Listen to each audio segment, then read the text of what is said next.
24 India live news.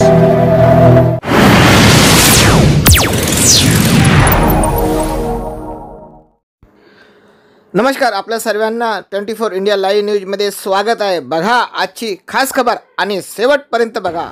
आजच्या पत्रकार परिषदेला रिपब्लिकन पार्टी ऑफ इंडिया आठवड्याचे विदर्भ अध्यक्ष सन्माननीय ॲडव्होकेट विजय आगलावे उपस्थित आहेत, शहर अध्यक्ष विनोद कुटुंब उपस्थित आहेत, सुदीप नागनवरे आहेत, इकडे सतीश तांबे आहेत, राजेश नागनवरे, आपले डॉक्टर मनोज मेश्राम, सागर मानकर आणि मी महासचिव बाळू गर्डे। आपणास निवेदन करतो की दरवर्षीप्रमाणे याही वर्षी रिपब्लिकन पक्षाच्या वतीनं 2 ऑक्टोबरला धम्मचक्र प्रवर्तन दिनाच्या पावन पर्वावर सत्ता संपादन मेळाव्याचं आयोजन करण्यात आलेलं आहे। हा मेळावा जवाहर विद्यार्थी वसतिगृह MLA हॉस्टेलच्या बाजूला असलेल्या त्या सभागृहात होणार आहे आणि या मेळाव्यामध्ये उपस्थितांना मार्गदर्शन पक्षाचे राष्ट्रीय अध्यक्ष सामाजिक न्याय राज्यमंत्री भारत सरकार माननीय रामदासजी आठवले साहेब उपस्थितांना मार्गदर्शन करणार आहेत। त्याचप्रमाणे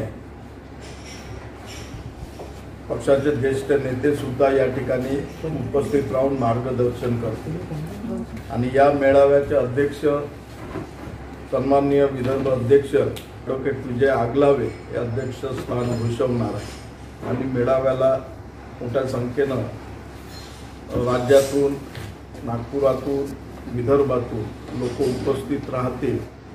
त्या दीक्षाभूमीच्या वातावरणाचं, त्याच्या स्थितीचं आपण रोज वर्तमानपत्र मीडियाच्या माध्यमातून प्रचार प्रसार करतच आहात, तरी का प्रशासन ढम्म झालं, ठप्प झालं हे काय कळायला मार्ग नाही। या वातावरणामध्ये प्रशासनाने, कलेक्टरने एक आव्हान करून पाऊस आला तर या ठिकाणी बौद्ध अनुयायांना राहण्यासाठी जागा उपलब्ध करून देण्यात येईल, त्या ठिकाणी येईल, तिथून रस्ता राहील, तिथे वाहतूक राहील, अशा प्रकारचे जे आदेश पूर्वी काढत होते ते अजूनपर्यंत आजही हे असे आदेश निघालेले नाही।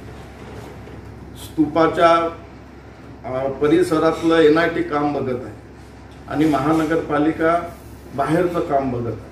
फक्त 25 लाखाचं फंड आहे महानगरपालिका आणि तेही 15 वर्षापासून नानाजी श्यामपुडे यांनी जो फंड महानगर दीक्षाभूमीच्या कार्यासाठी महानगरपालिकेने जो राखीव ठेवला होता तो तेव्हापासून आजपर्यंत 25 लाख आहे। त्या पैशातून त्यांनी एक लहानसं ITIच्या मैदानामध्ये एक ताडपत्री टाकलेलं पेंडॉल टाकलं आणि नळ हे ते करण्याच्या नावावर ते 25 लाख कसे खर्च करतील ते त्यांचा हिशोब आता नंतर होईल। परंतु पालकमंत्र्यांनी आजही वेळ गेली नाही, आताही त्वरित कलेक्टर, NIT संबंधित विभागाशी बैठक घेऊन, स्मारक समितीच्या लोकांशी बैठक घेऊन येणाऱ्या अडचणीला त्यांनी त्वरित दूर करावं। इथल्या जनप्रतिनिधी हे आहेत, इथले खासदारही काय करत आहेत, आमदारही काय करत आहेत, त्याच्याकडे आज म्हणजे काल दुर्लक्ष करत आहे, त्याचं थांग पत्ता नाही।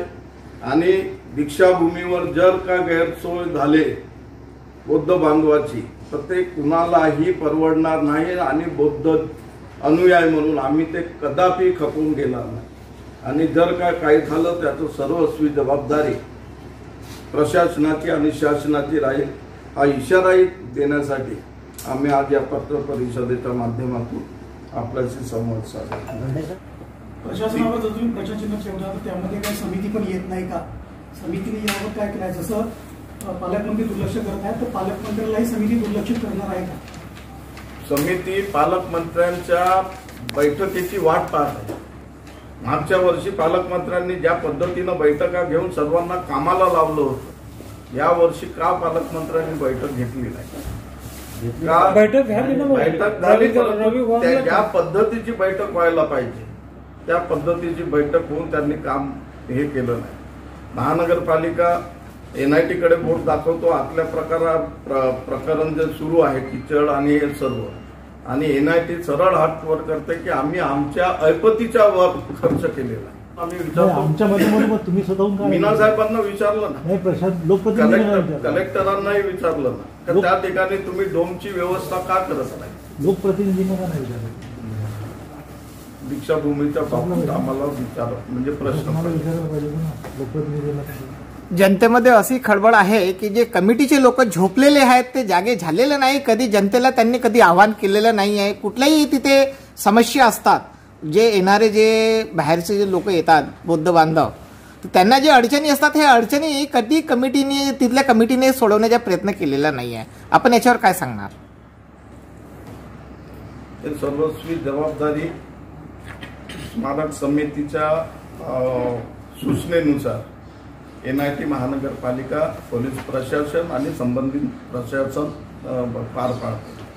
स्मारक समिती त्यांचे जे काम आहे ते काम स्मारक समिती करते. जसं इलेक्ट्रिकचं आहे, दुकानांना जागा उपलब्ध करून देणं आहे, त्यांना लाईट आहेत, इतर सुविधा आहेत, आतमधलं पाण्याची व्यवस्था आणि इतर सुविधा, तर ती कमिटी करते. परंतु कमिटीमध्ये आता तुम्हालाही माहीत आहे त्यांच्यामध्ये थोडंसं संवादाची कमतरता असल्यामुळं याचा फायदा प्रशासन घेत आहे का असंही शंका आमच्यामध्ये आहे.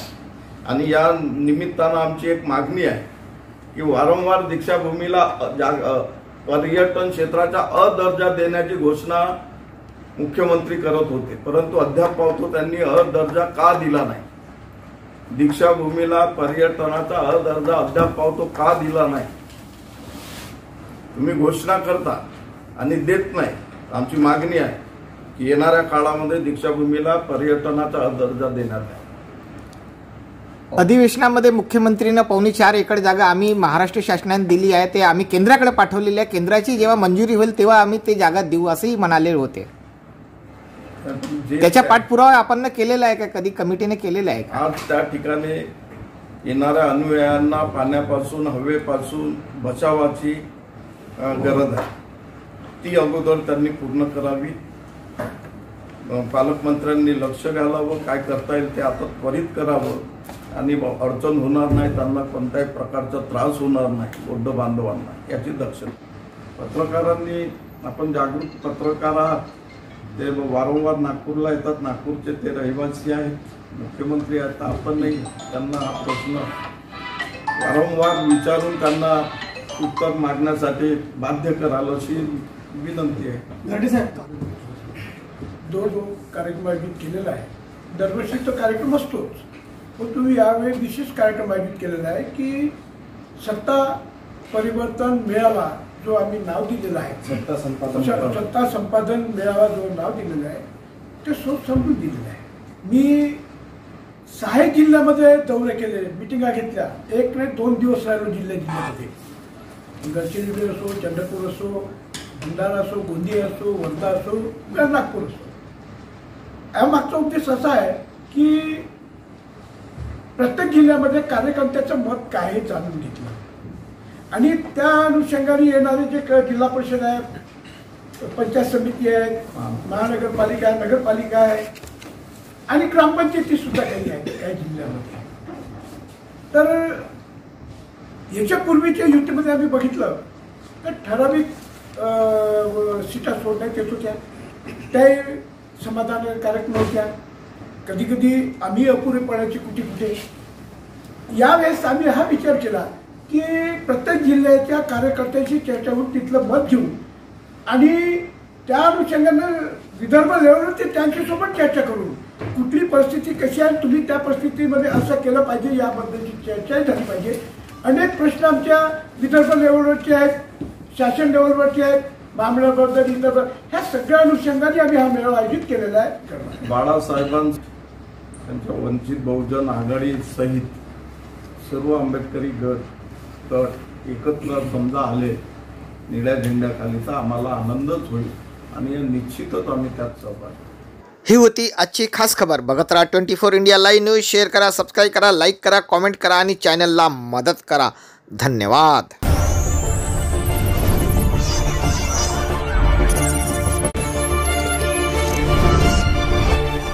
24 India Live News.